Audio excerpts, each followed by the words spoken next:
Se isso acontecesse em 2 anos, aquela linhagem teria sido extinta. Em 2 gerações, isso teria acontecido. Por quê? Ele estava tentando impedir que a linhagem continuasse. Lembre-se que Deus disse que você colheria segundo o que semeou. O que aconteceu durante a praga do Egito? No Egito, os primogênitos egípcios morreram. É o propósito de Deus, é uma lei. Agora, Satanás perdeu a trilha. Não tem ideia de onde a linhagem continuará, quem é essa mulher e onde nascerá e quem serão seus sucessores. Deus revela novamente, Gênesis 49:10. O cetro não se arredará de Judá, sua bondade não se partará de Judá, nem o legislador dentre seus pés, até que venha Siló, e a ele se congregarão os povos. Aqui ele disse que a linhagem fluiria de Judá, particularmente dos reis dali. Fluiria por Judá e seus reis. Naqueles dias, se você fosse um rei de Judá, estaria em uma posição perigosa, pois Satanás tentaria matá-lo. Muitas vezes Saul tentou matar Davi porque a linhagem viria através dele. Depois disso, ele tentou corromper os reis de Israel. Sucedeu com alguns, mas não com outros. Outros foram mortos sistematicamente. Os reis de Judá estavam em perigo de extinção. Uma crise surgiu. 2 Crônicas 22:10. Vendo, pois, Atalia, mãe de Acasias, que seu filho era morto, levantou-se e destruiu toda a semente real da casa de Judá. Toda a semente real foi eliminada, isto é, a linhagem foi cortada. É interessante que atualmente há uma semente real que está emergindo e Satanás está tentando eliminá-la, mas falaremos sobre isso mais tarde. Você nasceu nessa geração, pois a semente está amadurecendo nela. Verso 11. Porém, Jeozebate, filha do rei, tomou a Joás, filho de Acasias, e tirou-o dentre dos filhos do rei, a quem matavam, e o pôs com a sua ama na câmara dos leitos. Assim, Jeozabeate, filha do rei Jeorão, mulher do sacerdote Joiada, porque era irmã de Acasias, o escondeu de Atalia, de modo que o não matou. E esteve com eles escondido na casa de Deus 6 anos, e Atalia reinou sobre a terra. O menino ficou escondido na casa de Deus por 6 anos. Nós estamos vivendo no final do 6º dia, 6.000 anos, e a semente está prestes a se manifestar, e a revelação disso tem sido oculta por todos esses anos. A linhagem foi eliminada, exceto por esse bebê escondido, o qual se tornou rei, e a linhagem continuou. A próxima crise aconteceu no livro de Esther, quando a nação foi quase aniquilada. Lembra-se da história onde ela compareceu diante do rei, o cetro foi estendido a seu favor e salvou uma nação inteira de judeus? Novamente, a linhagem foi preservada. Há muitos outros incidentes, mas isso dá uma ideia geral do que está acontecendo. Finalmente, após 4.000 anos de procura e tentativa de extermínio de uma linhagem, uma menina na cidade de Nazaré foi visitada pelo anjo Gabriel. Disse que ela ficaria grávida com a semente de Deus. Jesus nasceu e agora a semente da mulher estava viva na terra. Sim, era somente um bebê, mas aquela semente que esmagaria a cabeça de Satanás estava viva na terra. Herodes repentinamente foi afligido com loucura e declarou que todas as crianças abaixo de certa idade seriam mortas. Por quê?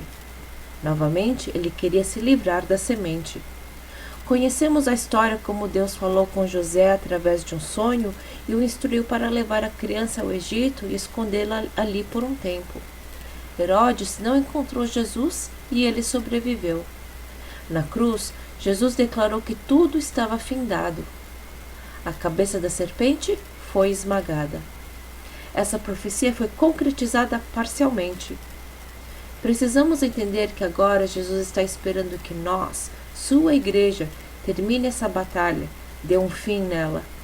Na igreja, há aqueles que são sementes à imagem e semelhança de Jesus. Estamos vivendo em um tempo interessante. Essa escritura se refere a Jesus, bem como aos filhos de Deus no final dos tempos, que se manifestarão na imagem e semelhança de Deus.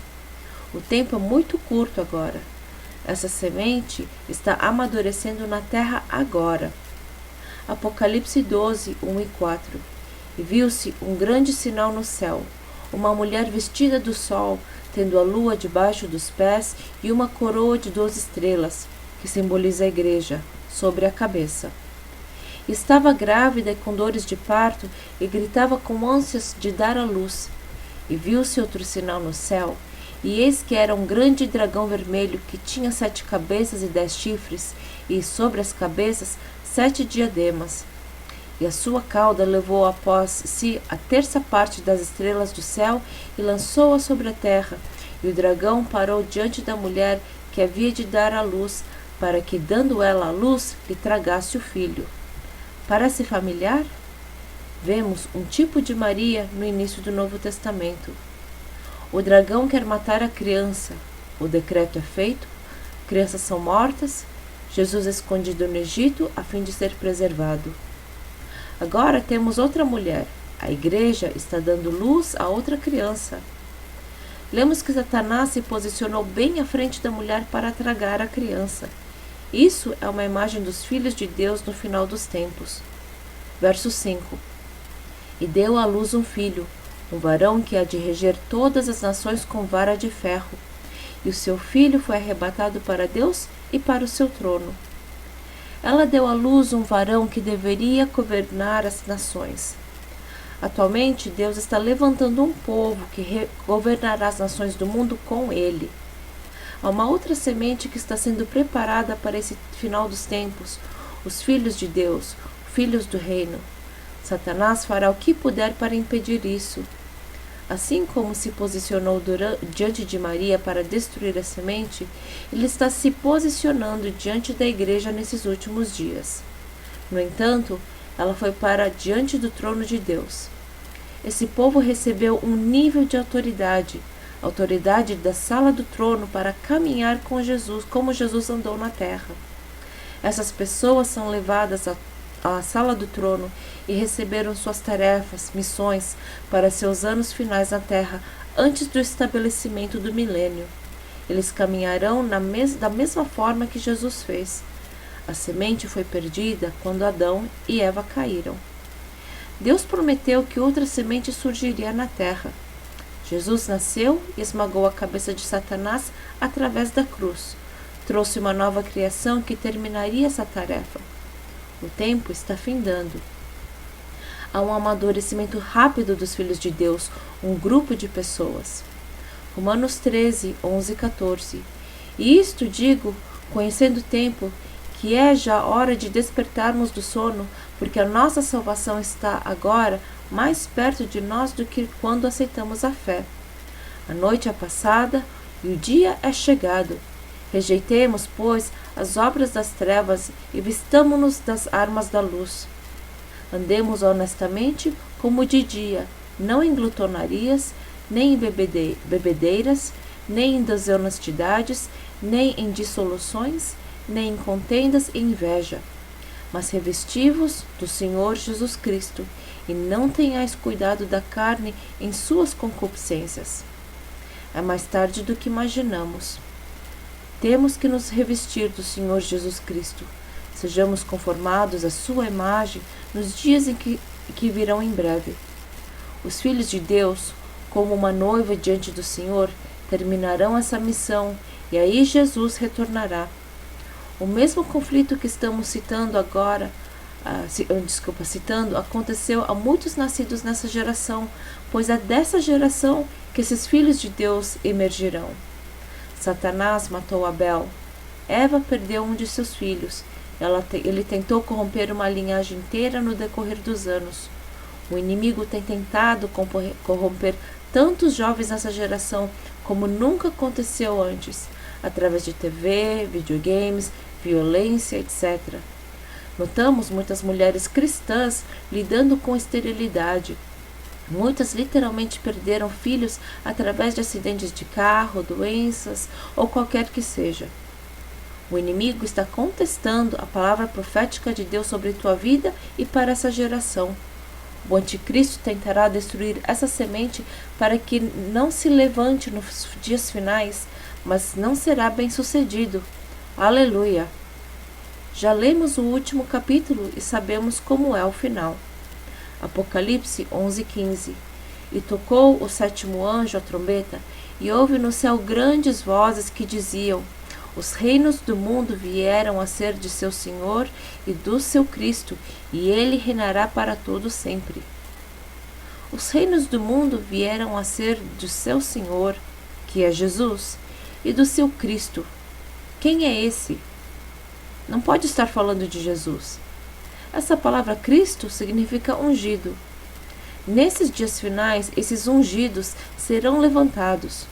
Os filhos de Deus se levantarão, tomarão os reinos desse mundo que se tornarão o reino do Senhor Jesus Cristo e dos seus ungidos, e ele reinará para todo sempre, para todo sempre. Atualmente estamos vivendo no período do maior conflito já experimentado pela Igreja. Vemos o levantar de um sistema anticristo ao nosso redor, mas do outro lado vemos Deus levantar um grupo de pessoas, semente, que amadurecerá da mesma forma que vemos uma grande árvore surgir de uma pequena semente. Essa semente amadurecerá nesses últimos dias. Um grupo de pessoas se levantará à imagem e semelhança de Deus e porão um fim em tudo isso. A colheita será cefada e então Jesus retornará. Oremos. Senhor, oro para que a verdade disso penetre nossos corações hoje. Que venhamos entender como é importante estarmos vivos nesse momento e o privilégio que temos de estar vivos. A semente será amadurecida nos filhos de Deus na terra. Senhor, oro hoje para que a luz e verdade penetrem em nossos corações de tal forma que determinemos em nossos corações alcançar esse chamado supremo, destino, para que essa geração se conforme à imagem de Cristo e caminhe na terra como Jesus fez. Pedimos em nome de Jesus. Amém.